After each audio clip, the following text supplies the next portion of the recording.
Salve Maria Imaculada! Meu nome é Aridemar Araújo, eu sou membro auxiliar aqui na Fraternidade Discípulos da Mãe de Deus e hoje estarei com vocês nessa nossa segunda formação do nosso curso de consagração à Santíssima Virgem. O tema que iremos tratar é a proteção de Deus para com os seus exércitos.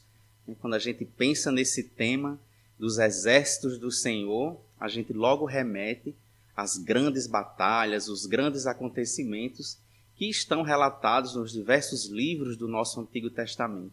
Sejam eles os livros históricos, os livros sapienciais, ou até mesmo os livros proféticos. Como, por exemplo, a gente coloca no nosso material de apoio, de forma inicial, uma passagem do livro do profeta Joel, onde ele diz: à frente do seu exército, o Senhor faz ouvir a sua voz, pois seu batalhão é imenso e poderoso para executar sua palavra. Sim, o dia do Senhor é grandioso e temível. Quem o poderá suportar? Então, o livro de Joel, esse grande profeta, traz o dia do Senhor, o dia do juízo, o dia da vinda do Messias, a primeira vez, mas também a volta gloriosa do Senhor, como um dia onde esse exército ele se faz presente, esse exército do Senhor. Mas entrar em temas como esse, que lidam principalmente com o Antigo Testamento, requer de nós, hoje, em pleno século XXI, alguns pressupostos para que a gente possa entender de forma clara, concreta e concisa e o que é principal, com proveito e fruto espiritual. Então, quando se fala em Antigo Testamento, às vezes a gente deixa um pouco de lado, apesar de não ser isso que a nossa igreja prega. Tanto é que em nossa liturgia a gente tem sempre, no primeira leitura, geralmente, ou no Salmo, sempre são livros do Antigo Testamento, que, óbvio, necessitam de um determinado conceito, determinada contextualização, para que seja entendido à luz de Cristo, Porque tudo aponta para Cristo e está presente de forma espetacular, de forma mais grandiosa, no Novo Testamento. Não que ele não esteja presente no Antigo, ele está prefigurado. Então, tudo que os profetas dizem, todas as figuras, e não só Cristo, mas também a Santíssima Virgem Maria. Então, quando a gente fala em Antigo Testamento, eu até coloquei no nosso material de apoio uma frase, existe um documento da igreja muito bom nesse sentido, de interpretação do Antigo Testamento, do nosso Papa Bento XVI, que é a Verbo Domini. Ele diz o seguinte: a raiz do cristianismo encontra-se no Antigo Testamento e sempre se nutre desta raiz. Então, de forma alguma, nós que estamos agora vivendo esses tempos, pós-Novo Testamento, o tempo da igreja, nós podemos abrir mão dos ensinamentos e principalmente das profecias contidas no Antigo Testamento. Existe também uma frase muito bonita de Santo Agostinho que ele diz: no Antigo Testamento está escondido o Novo, e no Novo se desvela o Antigo. Por que eu estou falando sobre esse tema do Antigo Testamento? Porque o nosso tema ele fala sobre os exércitos. Então, os exércitos do Senhor, essa palavra exércitos de Deus, ela é muito comum nas guerras onde o povo de Israel fazem parte, principalmente o profeta Davi, o grande rei de Israel e tantos outros. Tantos livros históricos relatam momentos de conflitos, mas onde Deus guia esse povo para um final feliz. Então, aqui eu também coloquei para vocês no nosso material de apoio uma ilustração de São Jerônimo, onde ele diz: a ignorância das Escrituras é a ignorância de Cristo. Então, inclusive até uma informação histórica, houve um tempo na nossa igreja onde pessoas queriam dizer: não, fiquemos só com o Novo Testamento, descartemos o Antigo, já temos o Novo, já temos Jesus. Mas isso foi uma heresia que foi descartada peremptoriamente pela igreja com o marcionismo, porque era uma pessoa chamada Marcião que pregava essa ideia. Então a gente vê que não é bem assim. Nós precisamos desse sustentáculo, dessa raiz que o Antigo Testamento nos dá. Então, o segundo pressuposto, antes da gente entrar no nosso tema, que são a proteção de Deus para com os seus exércitos, é o conceito de paz. Erroneamente, a gente pode pensar no tempo de hoje de que, se não temos guerra, então estamos em paz. Mas se a gente for aprofundar um pouco o tema de o que é realmente a paz para um povo, para uma nação, a gente vai ver que não é bem assim. Nem sempre a ausência de guerra significa um tempo de paz. Então eu trago até do nosso próprio catecismo, o parágrafo 2304, onde está lá muito bem conceituado. A paz não é somente a ausência de guerra e não se limita a garantir o equilíbrio das forças adversas. Nesse próprio parágrafo é também citado Santo Agostinho, né, que é muito estudado também pela filosofia e pela política, onde ele explica claramente que paz é tranquilidade na ordem. Paz é tranquilidade na ordem. E a ordem muitas vezes exige que para se ter ordem tinha que se ter justiça, tinha que se ter as bem-aventuranças também. Então a gente vai ver que em alguns momentos, alguns desequilíbrios na história do povo de Deus, é necessária sim uma intervenção, e uma intervenção muitas vezes militar. E aí, pesquisando um pouco na nossa Bíblia, já no primeiro livro, no livro de Gênesis, se a gente for pesquisar, em que momento a gente vê uma batalha, né? Uma batalha como a gente imagina, dois lados inimigos, dois exércitos, batalhando por um determinado fim. Então a gente encontra já em Abrão, né? Ainda não se chamava Abraão, então o seu sobrinho Ló. E aqui eu gostaria de exortar desde já que com essas referências que a gente for passando sobre as passagens bíblicas, que a gente depois pegue um determinado tempo do nosso dia e a gente vai ler essas passagens, não são muitas, está bem determinado os capítulos, e aí vocês vão entender melhor o contexto de tudo aquilo que a gente está tratando nessa formação. Então o que é que acontece nessa primeira batalha que envolve justamente Abraão, né? A gente sabe que Deus vai mudar o nome de Abrão para Abraão. Ele vai resgatar o seu sobrinho. E para resgatar o seu sobrinho, ele precisa de um exército, porque ele estava na mão de exércitos inimigos e eram de praticamente 4 reis. E o que é que acontece, né? Para a gente pegar essa passagem-chave aqui, é justamente o capítulo 14 de Gênesis. Abrão, tendo ouvido que Ló, seu parente, ficara prisioneiro, escolheu 318 dos seus melhores e mais corajosos servos, nascidos da sua casa, e foi ao alcance dos reis até Dan.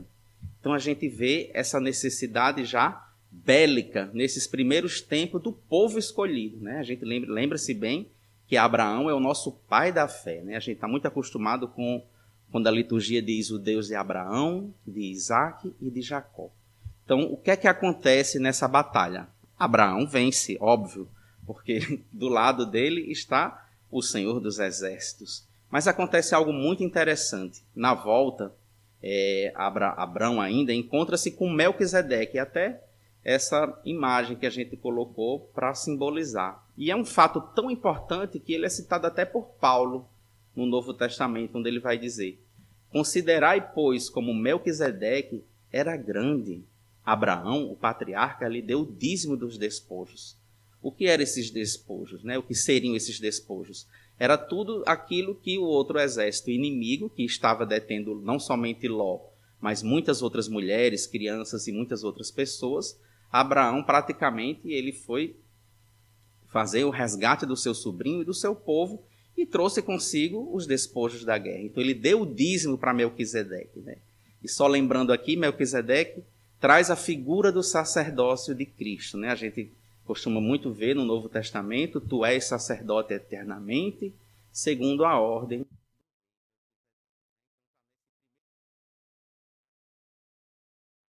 No caso, Abraão, liderando um exército, tendo a proteção divina, e o que é mais importante, sendo vitorioso, né? Sendo vitorioso. Então, mais uma vez, lembrando o tema da nossa formação de hoje, é a proteção de Deus com os seus exércitos. Ou seja, não é qualquer exército, são os exércitos dos seus, do seu povo escolhido, né? Deus atua no tempo e na história, né? Então, atuando no tempo e na história, muitas vezes ele precisa atuar nessas batalhas específicas. Então, passando um pouco no tempo, a gente vai até ao nosso já conhecido livro do Êxodo, que relata justamente, a gente está acabando de sair de uma Páscoa, o tempo que o povo escolhido passou no deserto até chegar à sua terra prometida. E aqui a gente tem uma passagem muito interessante. Ela está lá listada em Êxodo 7, no versículo de 3 a 4. Eu quero me deter nela porque ela é muito importante nesse sentido desse tema. Deus vai dizer então para Moisés, né? Veja que a gente pulou de Abraão, agora já estamos com Moisés, né? Mas eu endurecerei o coração do faraó e multiplicarei meus sinais e meus prodígios no Egito. Ele não vos ouvirá, Então estenderei minha mão sobre o Egito e farei sair dele os meus exércitos. Ou seja, Deus está chamando o próprio povo escolhido de seus exércitos, no plural. Farei sair dele os meus exércitos, meu povo, os israelitas, com uma grandiosa manifestação de justiça. E nessa imagem que a gente pode ver aí no nosso material de apoio, ela é muito colocada pelos artistas, muitos filmes, é justamente quando se abre o Mar Vermelho, e a palavra de Deus vai dizer que o povo de Deus passou a pé enxuto. E não só passou a pé enxuto, mas como o exército do faraó, que vinha em busca do povo escolhido, foi todo engolfado por aquele mar que se abriu para o povo de Deus, mas que se fechou diante desse exército inimigo. Veja que Deus trata o povo escolhido como exército, mas a gente tem que lembrar que o povo de Deus nesse momento era um povo que estava fugindo da escravidão. Certamente não tinha armas para enfrentar o exército do faraó, mas tinha o Senhor dos exércitos, né? Então essa é outra página muito importante que a gente se detenha para quando a gente quiser estudar esse tema dos exércitos de Deus, principalmente no Antigo Testamento, a gente vê a ação de Deus na fé do seu povo desde os seus primeiros momentos. Eles ainda não tinham atingido a terra escolhida. E aí a gente agora passa para outro grande momento, né? Eu queria deixar claro aqui que a gente tem pouco tempo, né? Vocês também têm pouco tempo para a gente manter essa formação dentro de um tempo X, mas mais uma vez eu exorto que a gente abra a palavra de Deus, que a gente vá até a Bíblia, vá até esses livros sagrados, com essa intenção desses temas, e a gente consegue enxergar muito bem a ação de Deus dentro dos seus exércitos. O que é que acontece com os Macabeus, né? O livro dos Macabeus pode ser que as pessoas não tenham ainda muita intimidade, mas é um livro muito histórico, muito gratificante no sentido de pessoas defendendo a fé. E eu vi ele hoje, relendo para fazer essa formação para vocês, eu vi como ele é importante para os dias de hoje.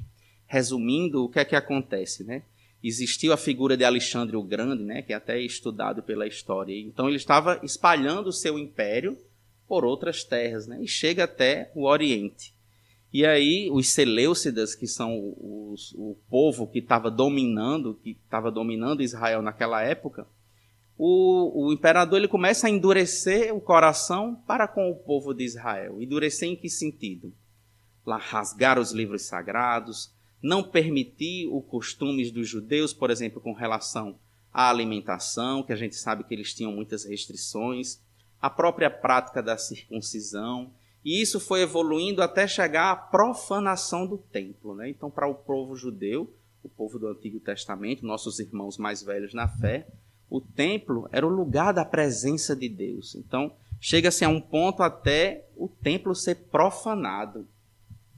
E aí vai existir essa família, né? Essa família dos Macabeus que se levantam, né, com a autoridade do Senhor para impedir que isso aconteça, né? E o que é que eles conseguem, né? Se a gente for se deter mais na história, a gente vai ver que eles, com a ajuda de Deus, com um exército muito menor, eu vou até citar aqui que as pessoas que seguiam Judas, né, que é Judas Macabeu, se questionavam como que a gente vai vencer um império, sendo que nós somos tão poucos, né? Chega um momento que ele diz, que até Judas vai responder, quando o Deus do céu quer salvar diante dos seus olhos, não há diferença entre o grande número e o pequeno, porque a vitória que se alcança na guerra não depende da grandeza dos seus exércitos, mas do céu é que vem toda a fortaleza.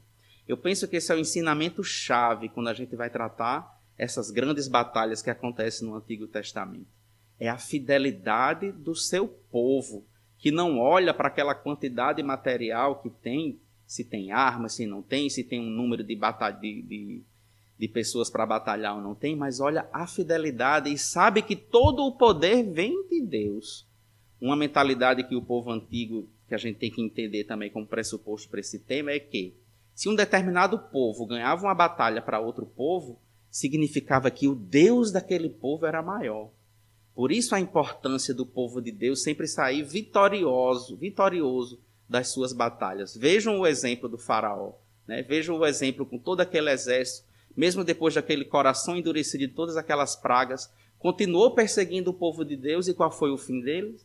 Nas águas do Mar Vermelho, né? Então, a vitória dos Macabeus, a gente vai ver isso nos livros, existe o Macabeus 1 e 2, né? Inclusive, a título de interesse, é uma cidade que ainda existe, né? É uma cidade onde os Macabeus viviam, ela fica entre Tel Aviv e Jerusalém, inclusive pode-se visitar até os túmulos desses Macabeus, e na nossa igreja, no nosso calendário antes da reforma do concílio, existia um dia dedicado para se comemorar, para dentro da liturgia, os mártires macabeus, né? Essa imagem que eu coloquei no material de apoio foi justamente uma mãe e seus 7 filhos que foram instados pelo imperador a comer carne de porco. Ou seja, descumpra a lei do seu Deus, eu sou maior do que ele.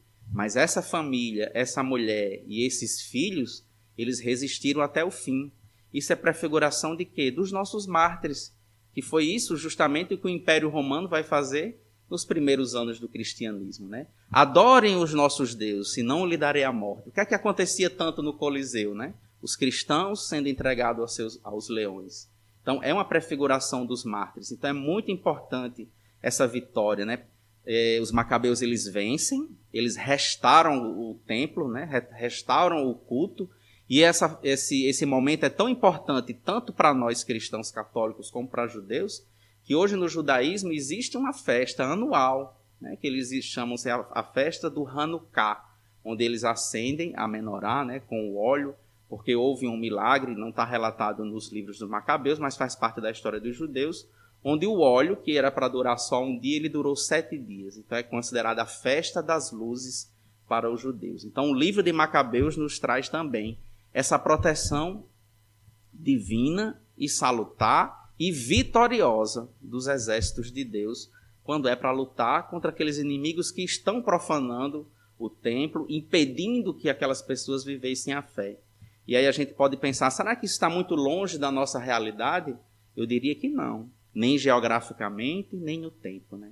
Quantas nações hoje os cristãos são proibidos de ter a sua Bíblia? Quantas nações hoje, nessa Páscoa, estão proibidas de ter as suas procissões, de ter a sua liturgia?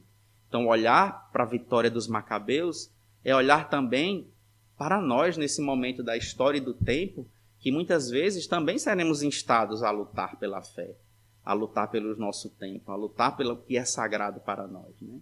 Então, passando um pouco no tempo, a gente vai chegar, essa aqui já é um episódio mais conhecido de vocês, que é a Batalha de Jericó, que ela vai estar relatada no livro de Josué, né? Então, assim, na Batalha de Jericó, a gente citando aqui esse primeiro versículo, a gente vai ver assim: o Senhor disse a Josué: vê, entreguei-te a Jericó.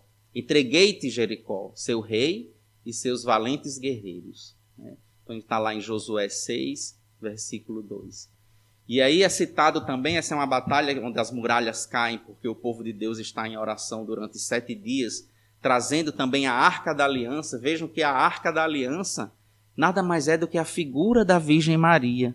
Quem é a Arca da nova e eterna aliança? É ela, é a Virgem Imaculada, né? Presente nessa grande batalha. A gente vai ver que é uma batalha que extrapola os outros livros da Bíblia. Ela é citada também em Macabeus, mas citada aqui em Hebreus 11, versículo 30. Foi pela fé que os muros de Jericó desmoronaram, depois de se lhe haver dado a volta durante 7 dias. E a gente vê como bonito hoje na nossa igreja, na nossa fé católica, essa batalha de Jericó, ela é representada nos cercos de Jericó, espalhado no mundo todo, onde durante 7 dias as pessoas rezam o Santíssimo Rosário, adoram o Senhor numa intenção específica, né? E imaginar também que isso tudo começou na Polônia, né? Numa visita que São João Paulo II iria fazer ao seu país, então como Papa, e não era permitido devido ao regime da época, mas o povo em oração começa a clamar e essa visita é bem sucedida. Então essa é a história do cerco de Jericó para os nossos dias atuais. E pensando um pouco também, como eu disse, existem vários outros relatos, vários outros livros, mas a gente tem que trazer aqui os principais. A gente não poderia deixar de falar do rei Davi, né? Então tem essa imagem aqui um pouco forte no nosso material de apoio, mas que é a grande batalha, né, onde Deus escolhe Davi, né, onde ele vence Golias com a arma inferior, né? A Bíblia fala até que, além da arma ser inferior, o próprio Golias era um gigante e Davi praticamente um menino. Mas a gente sabe pela história e pela palavra de Deus que ele vence. E Davi, ele que compôs a maioria dos salmos, está aqui justamente no Salmo 14, versículo 20. Bendito seja o Senhor, meu rochedo, que adestrou minhas mãos para a luta e os meus dedos treinou para a guerra. Né? Então, adiantando um pouco no tempo, a gente vai ver como Davi foi importante para estabelecer o reino de Israel. E diversas guerras, diversas vezes ele esteve à frente do seu exército, pelejando pelo povo de Deus, ou protegendo dos inimigos, ou ia na sua expansão, nas terras vizinhas, ou também, como a gente pode ver em diversas passagens, né, elevando, trazendo para o povo esse sentido, né, do que era o povo eleito. Né? Por isso que muitas vezes também é conhecida a Terra Santa lá em Jerusalém, a cidade de Davi, onde até hoje também se visita o túmulo do rei Davi, né, lá na Terra Santa. Então, passando um pouco no tempo, eu queria deixar claro para vocês aqui uma passagem do Evangelho, para fazer um link dessa parte do Antigo Testamento e desse Novo, que é do Evangelho de São Marcos. Né? Ele diz assim, Jesus diz, né? Quando virdes Jerusalém cercada de exércitos, ficais sabendo que a sua destruição está próxima. Então verão o Filho do Homem vindo numa nuvem com grande poder e glória. Então a gente sabe pela história que o Templo de Jerusalém ele foi destruído 2 vezes. Né? Tanto é que vocês devem conhecer pela imagem, ou se já tiverem visitado, quando se vai à Terra Santa, existe a visita àquele muro que é hoje conhecido como Muro das Lamentações. Né? Então ali é o que restou do segundo templo. Mas o que é que eu quero trazer esse momento dessa passagem do Evangelho para vocês? É que Jesus associa justamente essa destruição do templo, essa destruição física, à sua segunda volta. A gente tem que lembrar também aquele Evangelho onde Jesus diz, destruí esse templo e ao 3º dia eu reerguerei. Né? O que era isso, senão a maior das batalhas, que era Cristo que vencia a morte. Né? E esse Cristo que a gente espera o seu retorno glorioso. Existe aqui também no Salmo, o Salmo 24, no versículo de 7 a 10, onde é retomado esse tema dos exércitos. Eu até coloquei aqui uma imagem da ressurreição. Né? A gente vê que todas essas lutas de Israel ou era para se defender, ou para se impor como povo, ou para ter a sua terra de volta, ou às vezes para resgatar alguém, como a gente viu no caso de Ló. Mas a gente não pode esquecer que a maior luta, né, o nosso maior guerreiro, a nossa maior vitória foi Cristo que vence a morte. Né? Por isso que no final desse salmo diz assim, quem é esse Rei da Glória?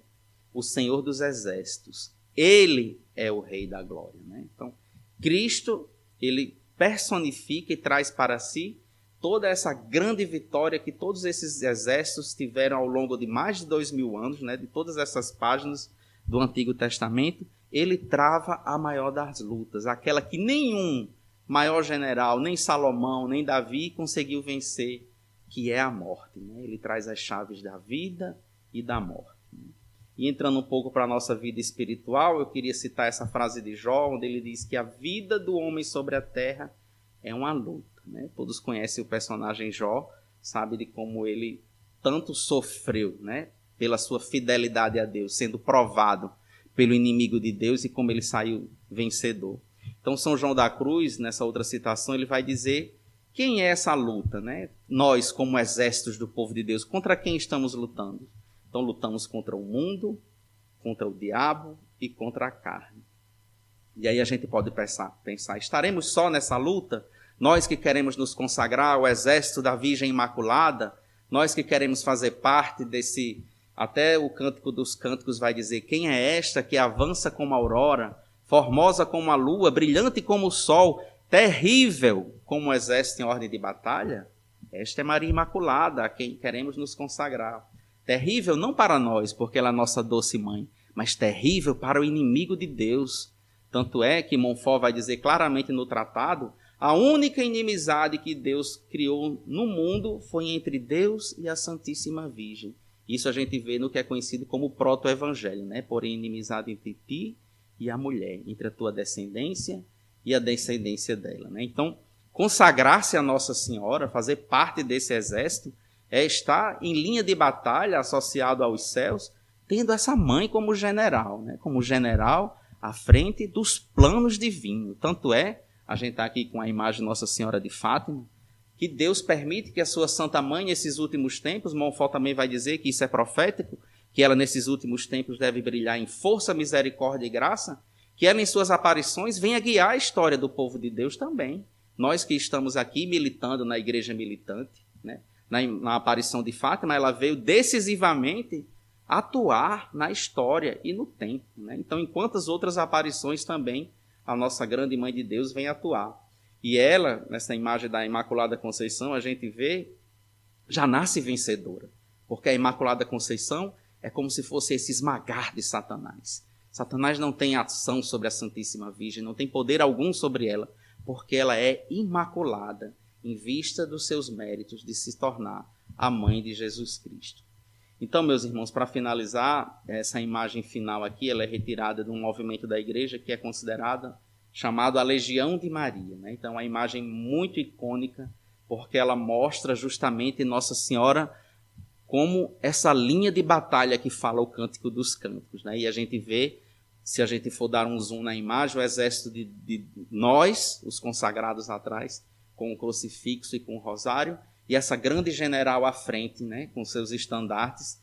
Primeiro ela esmaga a serpente infernal e depois vem o mundo. Né? Então, que alegria poder tomar essa decisão de se consagrar a Nossa Senhora, de entrar nesse contexto e de saber, diante desse tema, de que Deus protege os seus exércitos, de que seja qual for a provação, seja o que for aquilo que Deus pedir de nós, de suor, de lágrima ou de sangue, nós fazemos parte de um exército vitorioso e de uma grande general que é Nossa Senhora. Né? Então, mais uma vez, lembrando que o Cântico dos Cânticos nos diz: quem é esta que avança como a aurora, formosa como a lua, brilhante como o sol, terrível como o exército em ordem de batalha?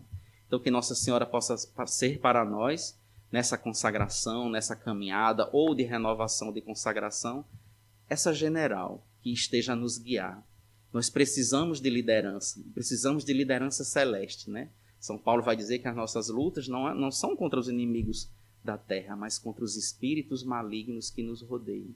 Então, estar debaixo dessa general, com um título de consagrado, é mais do que nunca certeza de vitória.